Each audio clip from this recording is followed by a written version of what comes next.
Alright, we got another project here. This is a 2004 Honda Foreman Rubicon in yellow. So it looks like it's in pretty decent condition considering I paid $1,000 for it. Tires aren't too bad. Plastics are pretty faded, you can see, but they're not cracked. Seat cover looks like it's not ripped or anything, but it looks like it might be missing some foam underneath there. It's complete. All the gauges work, everything works. So I got this thing for $1,000 because the seller said it won't shift out of first gear. So he got this thing as a project from his friend who used it for hunting, and he let this thing sit for many years. So the seller got it, fixed it up. He said he got it running, not very well, but he said he got it running, and it's been having some weird shifting issues. So I'll show you what it's doing. You turn this key on, and you see it's flashing D1, D2, ESP. So on these models, it's got low, drive, neutral, and reverse. So if you go into neutral, you can see nothing shows up here. It should be showing neutral, reverse, drive, and low on the dash here, and it's not showing anything. So he's not sure what's going on. So you can see switching between D2 doesn't do anything, ESP doesn't do anything. So he said I could have it for $1,000. It was up for $2,000, he lowered it to $12,000, and then I offered $1,000 and got this thing for $1,000. Lights do work on it as well. 4x4 does work. So it's not a bad unit if we can get the shifting problem figured out. So we now have this Rubicon and this $500 Rubicon having the same issues. So the same issue with this one, it will flash ESP, D1, D2, and won't shift out of first gear. Won't go past like 18 miles an hour in low and 25 in high. So I think there's like a limiter on there when it's having these problems. So today we're going to look into both machines. We got to get this thing running properly first, and then we'll try to diagnose the no shifting issue. But it seems like every Honda Rubicon I come across has the same exact shifting issue. It's flashing the ESP, D1, D2, and then it's got the dash lines when you shift. So they all seem to have that problem. See that? There's the dash line when you try to shift. So let's just try to start it up. There's the neutral now. Now if you shift it, see it should be in D1 right now and it's not doing anything. There's reverse. That one's working. But it should fire up. I think the battery's dying. There we go. So it fired up here. Now it's flashing again. See that? Neutral light's gone.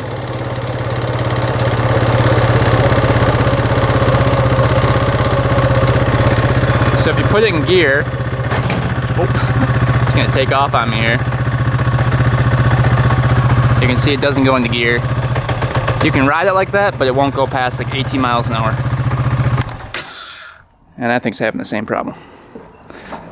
So we're gonna try a couple different sensors today on this one, see if that fixes the problem. And then with this one, we're gonna get this thing running properly and then try to dig into it and see what's going on.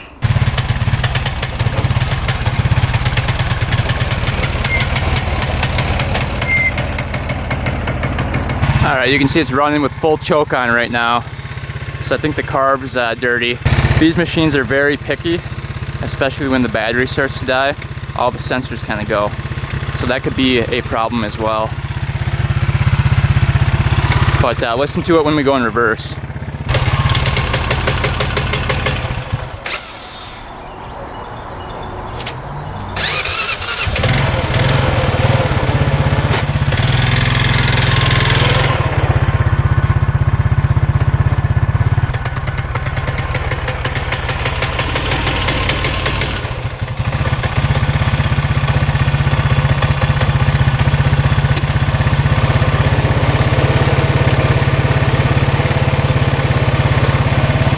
fan already came on.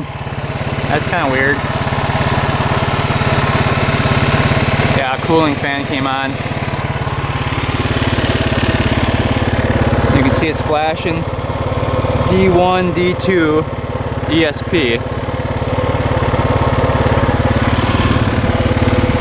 So we'll shift into gear, reverse, and you can see it doesn't say reverse on it. There's forward, or drive, nothing. And mode doesn't work either. So none of the gauge settings are coming up. And if it can't read it, then the computer's gonna tell it to go into limp mode. And that's what we're in right now. So if you go, let's try to put it in gear. So if we go here, it won't go over like 18 miles an hour.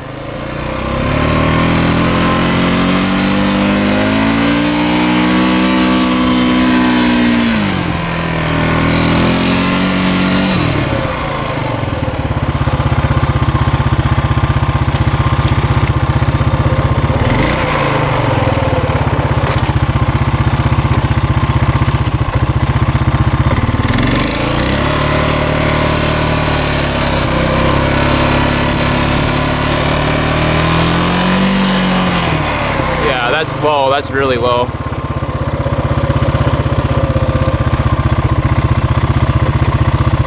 This is high.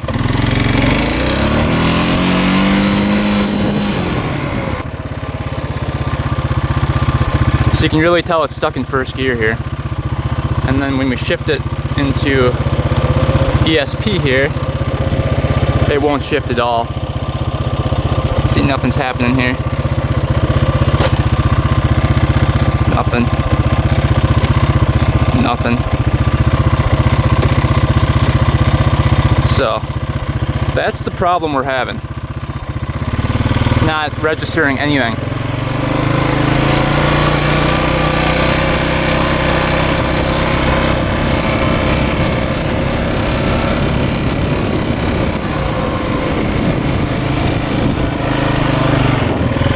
As you can see on the gauge, still blinking. And that's not good. So we're gonna get this in the shop and start looking at it because it is not driving correctly.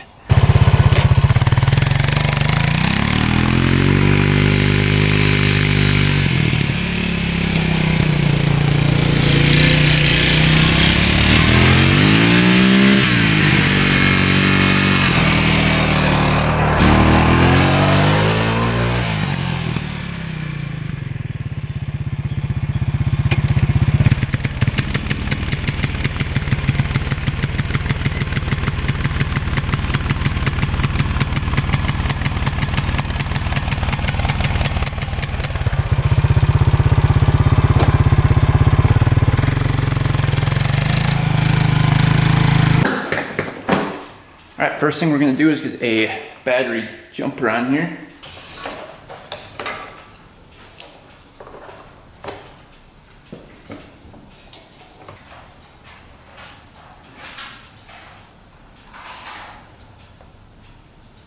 Looks like the battery's at 82%, so it wasn't too low, but it was definitely dead when we went to go start it up this morning, so maybe the battery's junk already. The guy said it was a brand new battery.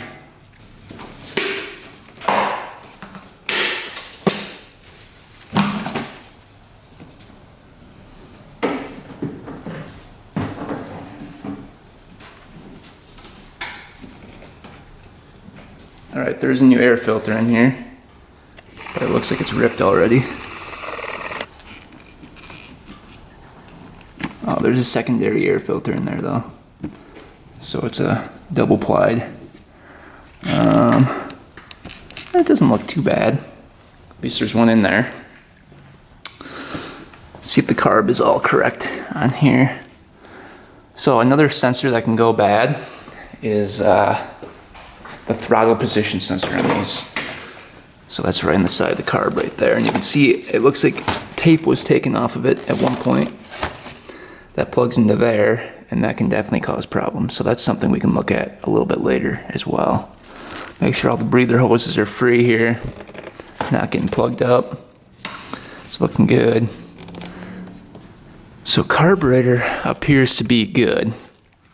It is a little hard starting, but that could be because the throttle position sensor is wacky. So this thing's got 7,000 miles on it, which is actually like not that high for a Rubicon. I've heard of people getting 30,000 miles out of these. These things go a long time. It seemed like it was overheating pretty fast.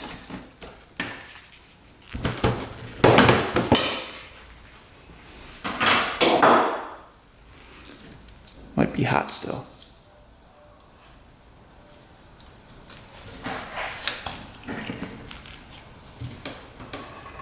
There's a little in there, but it's pretty low. Might top that off. Not a whole lot in there. See how much it takes here. It's already getting filled up.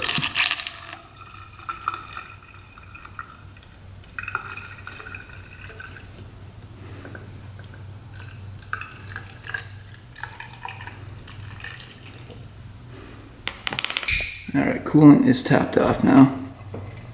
Alright, so the seller said he never did an oil change, so let's check the oil.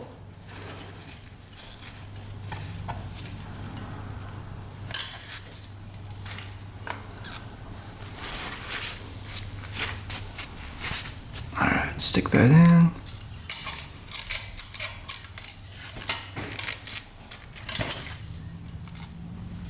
So we're right between the low and high mark there. So oil looks good. It's pretty clear too. So that checks out. Alright, so what we're going to do now is look up the code on the machine. So what we're going to do is hold down the two arrows down here, turn it on, release, and then push these back down. You're going to see a D1, D2 ESP pop up. We're going to count the flashes. So that actually should stop. I don't know why that's not stopping. So it's a continuous flash, which is weird. See that? Usually what would happen is this would blink once, twice, that would be code 2, or like say 3 times it'd be code 3, once it'd be code 1. So this is a continuous flash. To cancel it, I believe you just push the 2 buttons again here, the 2 arrows, and it should cancel it and reset the computer.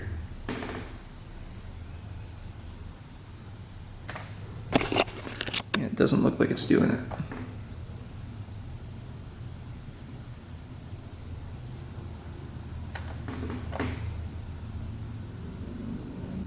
Alright, now it's working. It looks like we're getting code 11.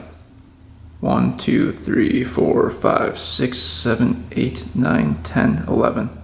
Stops. 1, 5, 6, 7, 8, 9, 10, 11.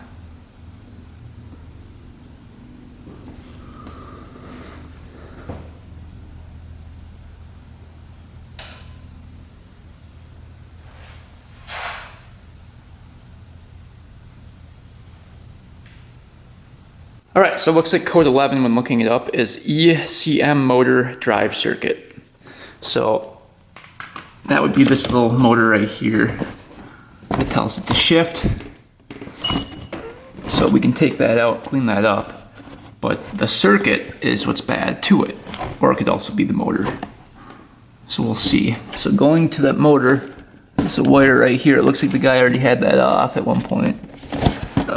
There's a connection that runs up to here, There's a plug right back here. So let's take that plug out and take a look at that plug. You can kind of see it through here too. Alright. That looks pretty good. Take a look at the other connector. Alright, so that connector looked good. Let's see if anything happened. Looks like it's still flashing. So apparently there's a fuse in the fuse panel here that controls that circuit. It's a 30 amp fuse according to the manual. So let's see if it's in there. 30 amp motor. So it's the fuse right here. That'd be awesome if that was the problem right there. Oh, that's blown. No way. That could be the problem right there. Look at that. That fuse is blown. We might get really lucky. I'm not sure why it was blown, but okay, so we're making progress. Let's put a new fuse in there and see if it fixes our problem. 30 amp fuse going in. There's actually a spare right there I could have used too.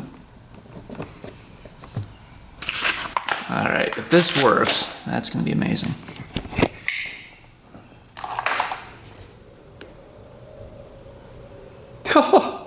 Neutral is coming up now. Oh my gosh, are you kidding me? I think that worked. Wow. Let's see if it fires right up here. That'd be so amazing.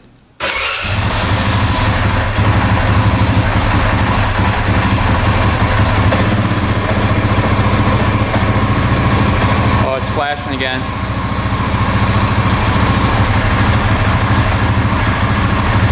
Darn it. Thought that was the fix.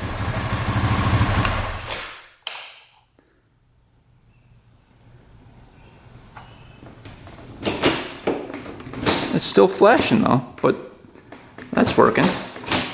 Huh, interesting. Let's do another code reading. Maybe we have multiple codes here. All right. On, off, on.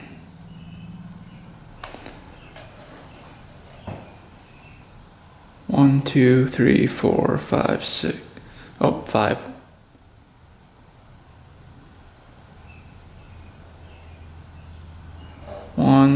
Okay, so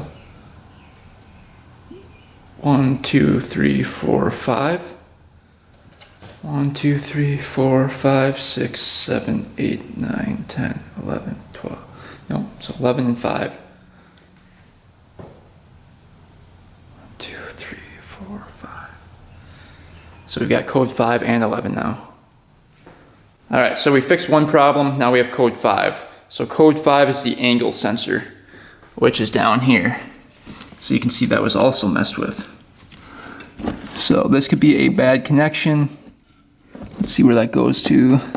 Or it could be the angle sensor right there is shot. So we'll have to see. We'll have to see if that's clocked correctly. All right, so we're gonna try reinitializing the system here for the angle sensor. So this procedure is usually done after you replace the angle sensor. So what you're gonna do is hold down the up and down arrow at the same time. Turn the machine on, release, push up, push down, push up. You'll hear the motor going. Throttle up, throttle down. And you can see it's still blinking, so something's not right. It should turn to an N, and then that would be fixed. So I believe the angle sensor is the culprit. So let's see if that was replaced ever, and if it was clocked correctly. Because a lot of times people replace these, clock them correctly, and then they don't work. So we'll take this off and take a look here. First we'll look at the connector, see if that's worn out. So let's see here. So connections in there look good. And up here, sometimes those can get bent. But you can see all the prongs in there. They're all level and straight. So that all looks good. Alright, let's get this off.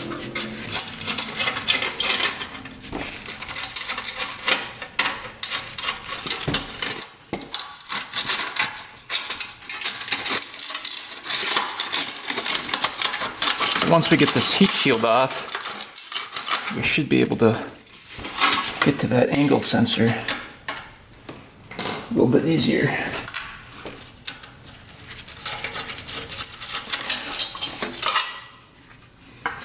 right.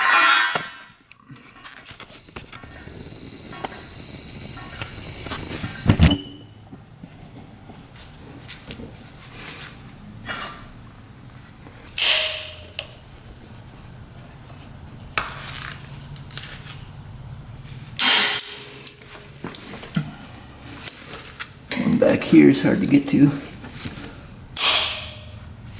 Okay, that one moved. That's good. Just need this one. There, that one moved too.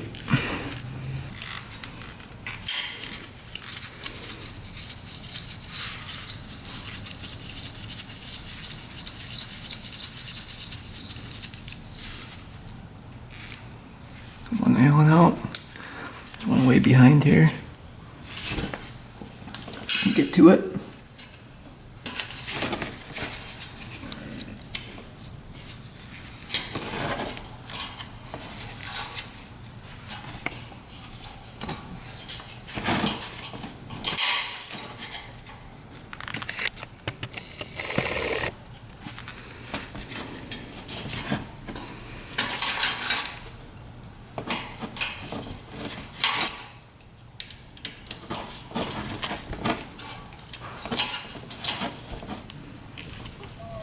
Alright, let's see if it was clocked. So, take this off. Yep, it was clocked. There's water in there though. Lots of water. See all that water in there? See that? That should not be in there.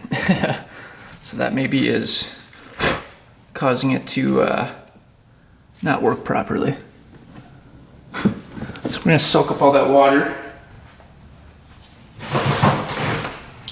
There's supposed to be an O-ring around here that prevents water from going in there, and there is. You can see right here. But apparently that was not doing its job.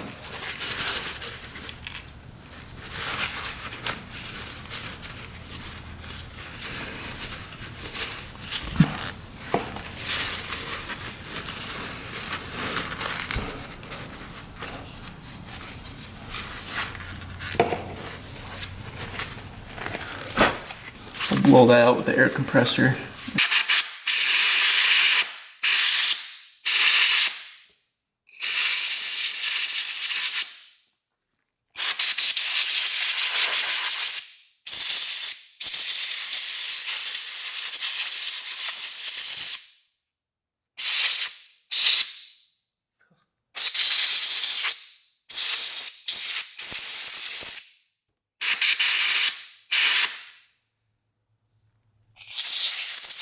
You can see there's a big cut in it right there. What the heck? You can see stuff is showing actually. It's almost like it melted, so maybe that is the problem. See that? You can see right through it there. That's not good. Alright, we're gonna reinstall the sensor here. We blew the sensor out with the air compressor, and we blew the inside of here out with the air compressor. That had all water in there. And I'm guessing that's how water got in there, is because this is cut right here, allowing water to go in to the unit here. So we dried that all out. We're just gonna test this out and see if we reinstall it, if that will fix our problem. So to clock this, I'll zoom in for you guys. You can see right here, this little knob is spring loaded. So you want it to be spring loaded when you put this thing on.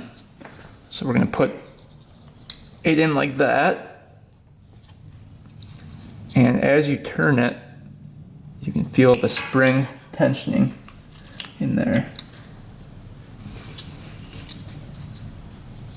So if you release it, you can see how it's spring tension now, like that. You can put your bolts in, and that is preloaded. If you don't do that, it's not gonna work. Get these Allen bolts back in.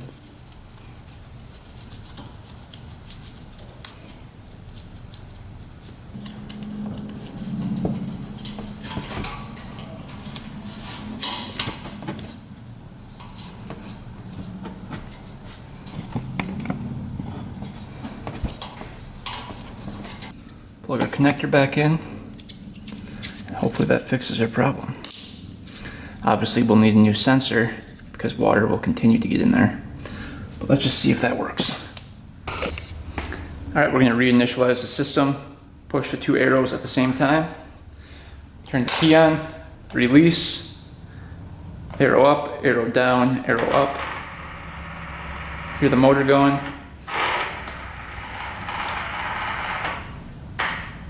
Oh, that worked. Sweet. You can now see an N and it's not flashing. So I think that fixed their problem. Wow. All right. So now we click the start button. We'll see if the code comes back now.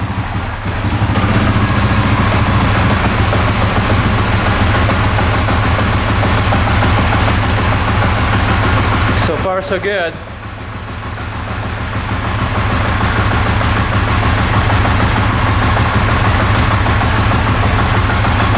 I think that might work. Looking good so far. Give it a little throttle.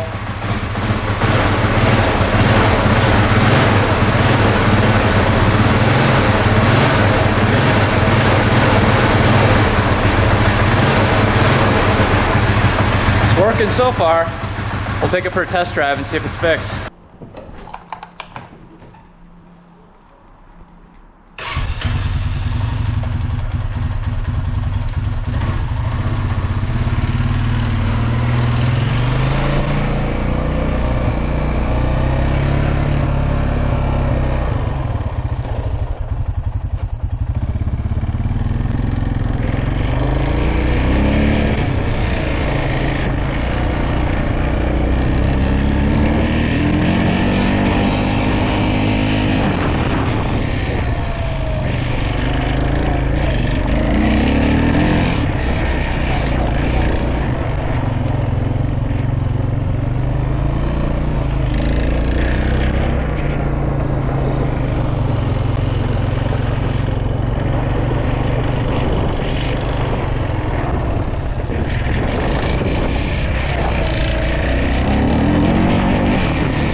Popping in reverse.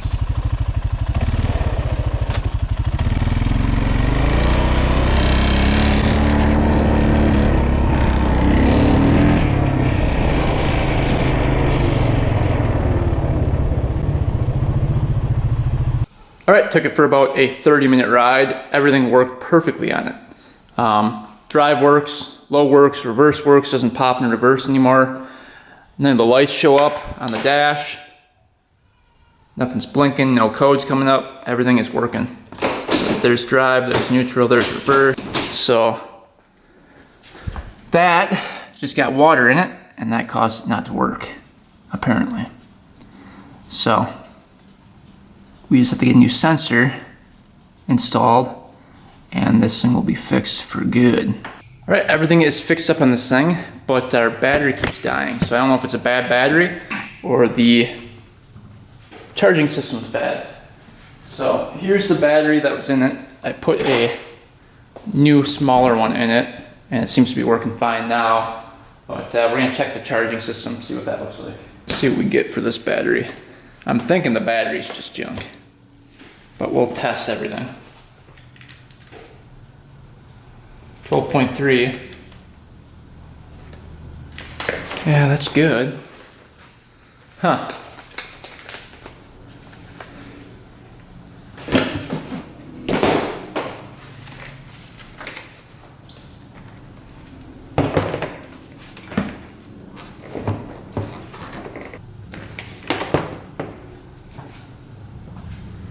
this battery's at 12.81 volts. Let's see what happens when we fire it up.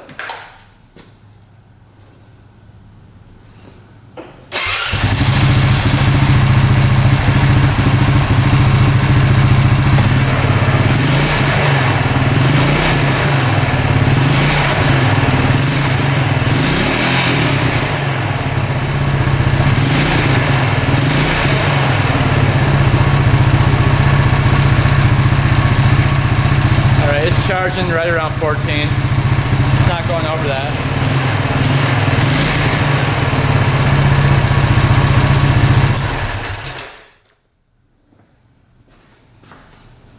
As you can see, it's going back down. So it's charging, and it's not going too high. I think our charging system's working. So I think the battery is just bad. All right, looking at the front differential here. Let's just see if there's any fluid in there.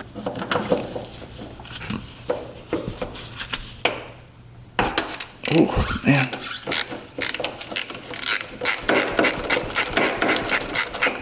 If it starts pouring out, we know it's gonna be good.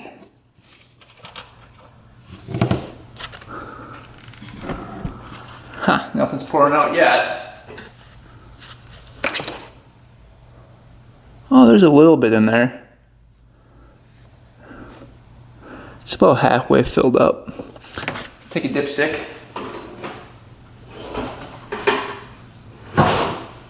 See the color of it. You can see. Doesn't look too bad. So at least there's some in there. Let's pour a little bit more in.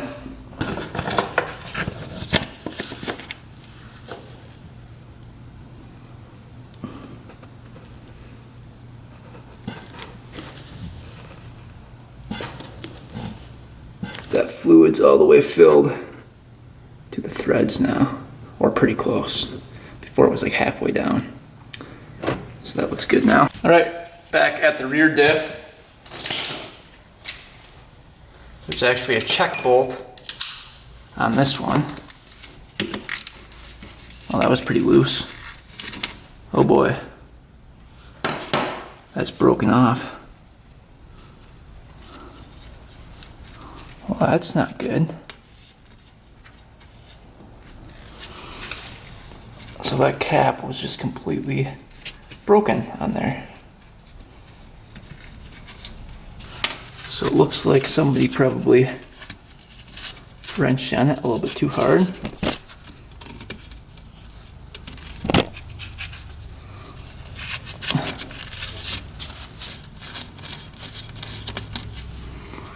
At least we get the threads out. That's the cap. Huh, what are we gonna do about that?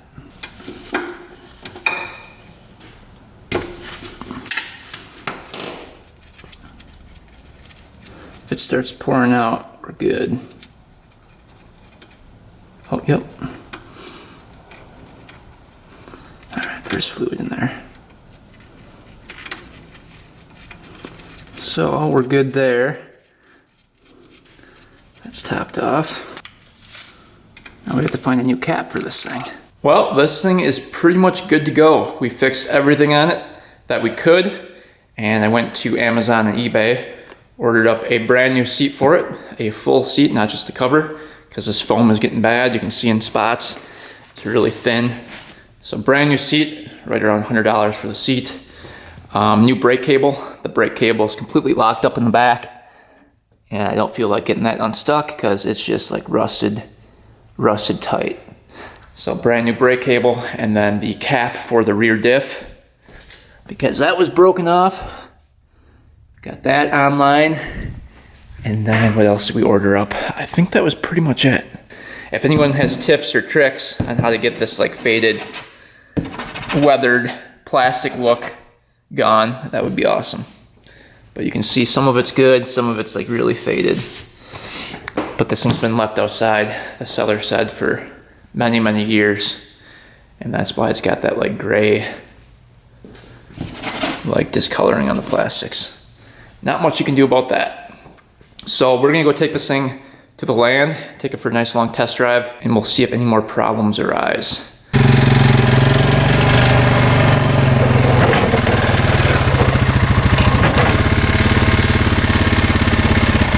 Alright, made it out here with the Rubicon. We'll see how it goes today. Wanted to give a little crop update to anyone that was interested. The apple trees are doing pretty good. This one got chewed down by something. Everything's chewed down. Same with this one. So we're going to be putting up 8-foot fence. I should have done it already, but there was a tall deer that ate down all of this. This is about 6 feet tall. It looks like they couldn't reach this one. This one's about 8 feet tall, but you can see some of the buds were chewed off. The top ones were not able to be reached, but yeah, they're chewing them down pretty good. So lesson learned, we need about an 8-foot tall fence to even consider planting an apple tree here. But the rest of the crop is doing pretty good. So pumpkins are coming up. We've got this whole plot of pumpkins. You can see these are what those look like. Those are coming in. Got them spaced out about every 5 feet here. So I think we planted about 1, 2, 3, 4, 5, 6, 7, 8, 9, probably about 50 or 60 different pumpkin plants here. And it's about probably a quarter of an acre. Corn's coming up. Corn is doing really well. It's about 5 inches tall at this point. So you can see the whole row going down. Not the straightest of rows, but I had to plant this all by hand, so you can see it's all coming up. And it's doing really well. And this is sweet corn. You can see it's pretty tall already. It should easily be knee-high by the 4th. And then we planted watermelon right here. So this is all watermelon right in here. And it looks like these are starting to come up. These were planted pretty recently. You can see it's sprouting up right there. These I planted about 2 inches down. This one's coming up here. So they're coming up. Planted these in mounds, so pretty much every single one is coming up, which is good. Nothing's being eaten yet.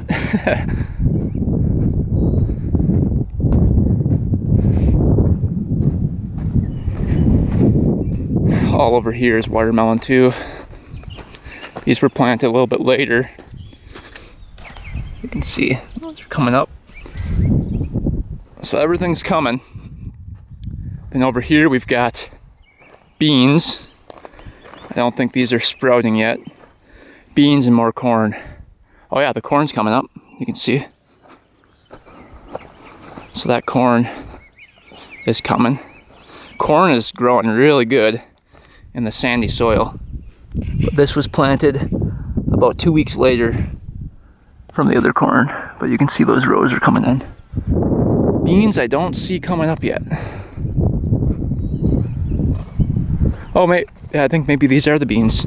Yeah, these are the beans. Okay, those are coming through. There's one right there, one right there, one right there. These are about every 6 inches apart. So beans are coming up. These are green beans. Thought those were weeds at first. So everything is coming up from seed.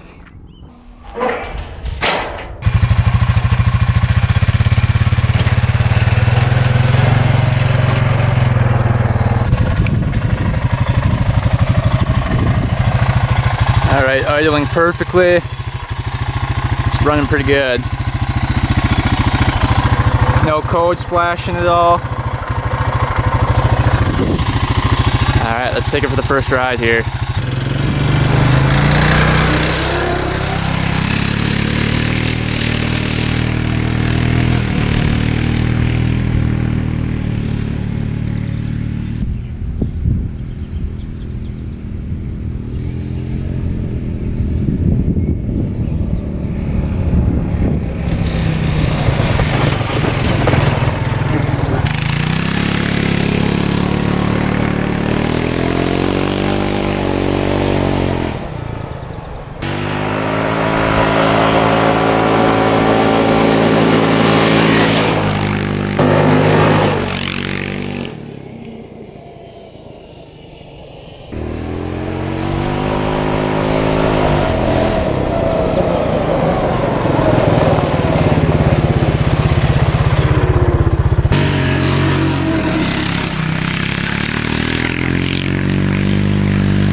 Well, this thing's running flawlessly.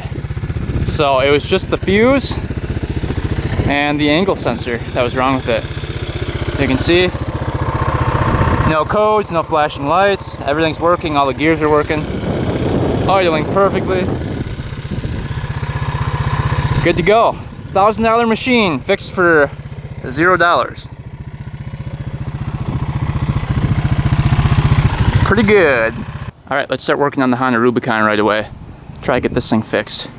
So last video, we picked this thing up for $500. Got it running, driving good, and one problem we're having is shifting with it. So it keeps on flashing ESP D1 D2, and it won't go into high gear. So we're gonna change out the shift angle sensor today and see if that fixes our problem. We also got a brand new seat for it, so that looks a lot better already with the new seat on there. But the shift angle sensor is right down here, so let's replace that. That one came. Alright, it's stripped out pretty good. I'm gonna try to just hammer on it. See if we can get it to pop free here. Alright, we drilled it out.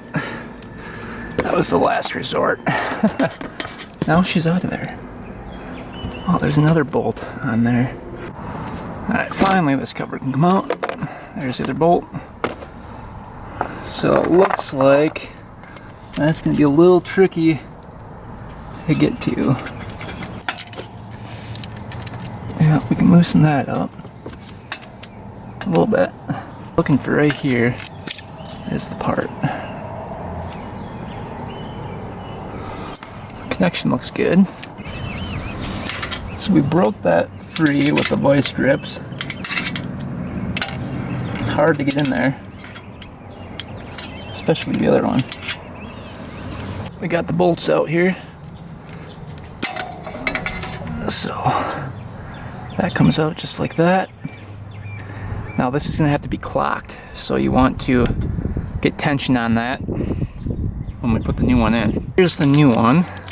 We got this off of Amazon. I think it was like 10 bucks. So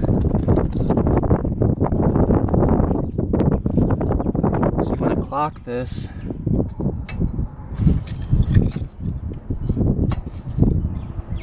like that. See how it's spring loaded like that?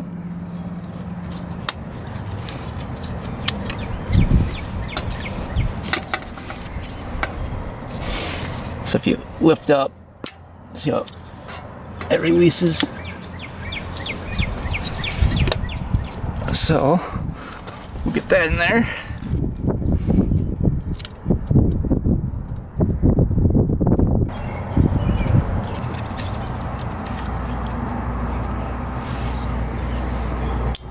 There we go.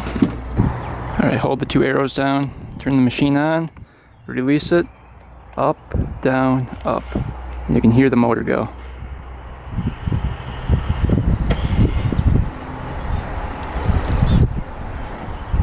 Now,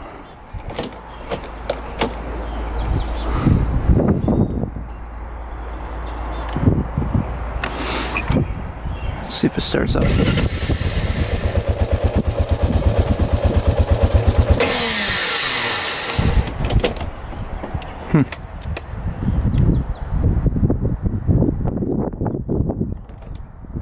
Haha, didn't fix their problem.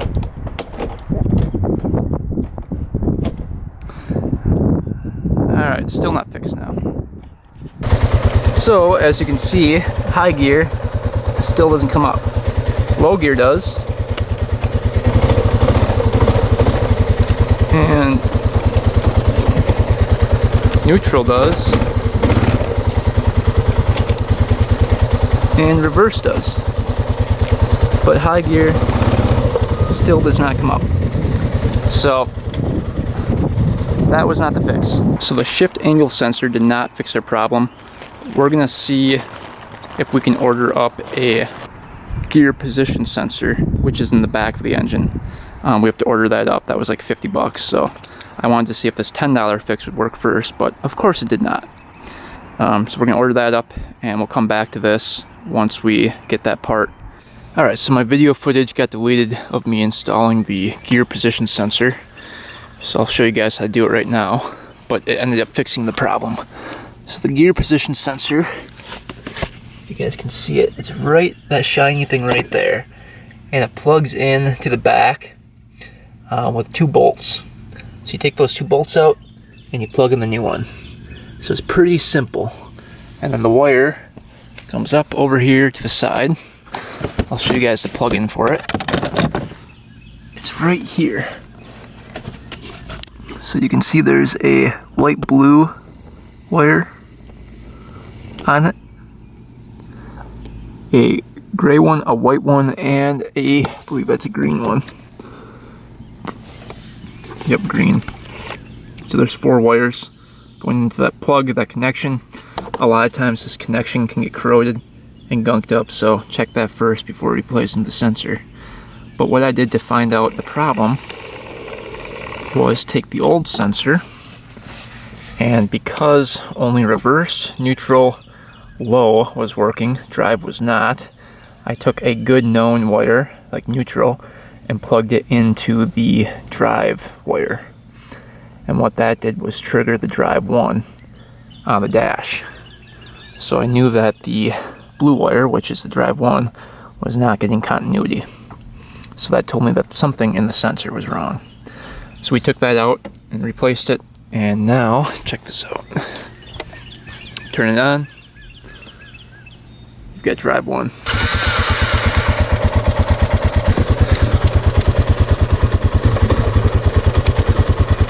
There's drive 1. There's low. There's reverse.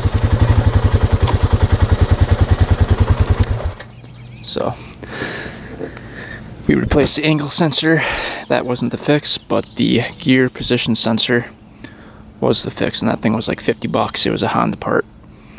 So I went with the good quality part for that one, and that fixed our problem. And if you guys were curious, this is what the old gear position sensor looks like. You can see there's a little knob on the end, and in the case, one side can only fit into one side. So the longer side fits into the longer side in the case, and then you just bolt it in like that. So you can see just 2 bolts, and then you fish the wire up to that connector, plug it in, and you're good to go. I didn't have to remove anything out of the way either to get to that. So it's pretty easy.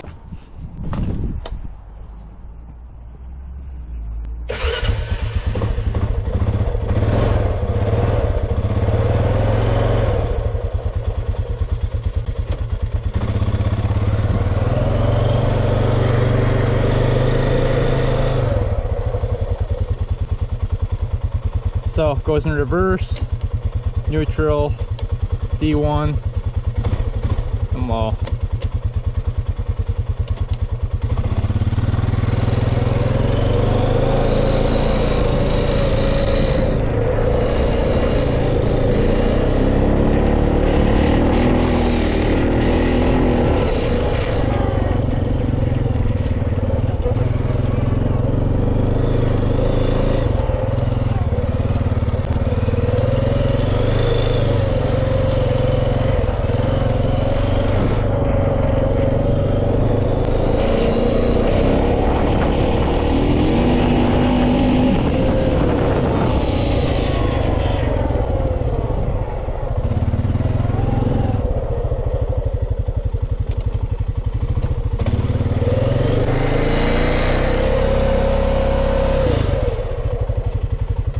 Now, if you put it in ESP,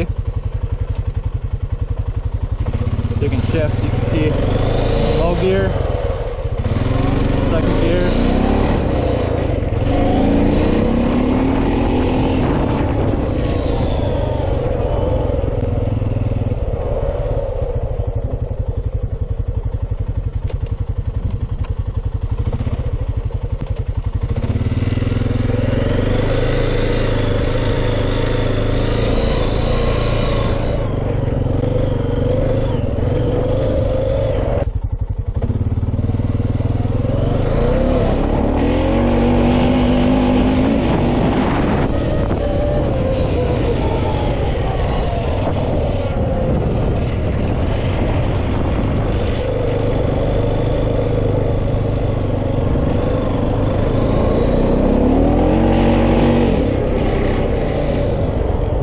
Well, both Rubicons are officially fixed. This one ended up being the gear position sensor, which is back here. Back of the engine back here. And this one ended up being the angle sensor, as well as a blown fuse in the back. So I'm not sure why the fuse blew. Maybe they ran it without a battery for a second and blew a fuse, but that was the culprit. And both machines are now running perfectly. So this one I picked up for 500 bucks. This one I picked up for $1,000. So together, in total, we spent $1,500 on 2 Honda machines, which is a crazy good deal. One of these go for over $2,000. So I think we got pretty good deals on them. And I highly recommend you guys go on Facebook Marketplace if you're looking for one of these. And if they have a similar problem, I'm almost guaranteeing it's one of those sensors that's wrong with it. So again, if it's flashing D1, D2, ESP on the dash, it's either the angle sensor, throttle position sensor, or the gear position sensor, or low battery. So those 4 things can cause these things to not run right. You might be able to get a really good deal if you go on Facebook and look for one of these with those problems. So hopefully you guys enjoyed the video on the Honda Rubicons with the no shift problem. So we're waiting on parts for the Honda Foreman Rubicon, but once we get the new seat cover and a couple other parts, that one's gonna be perfect. So thanks for watching, guys. Thanks for subscribing. Stay tuned for next video, and until next time, we are out.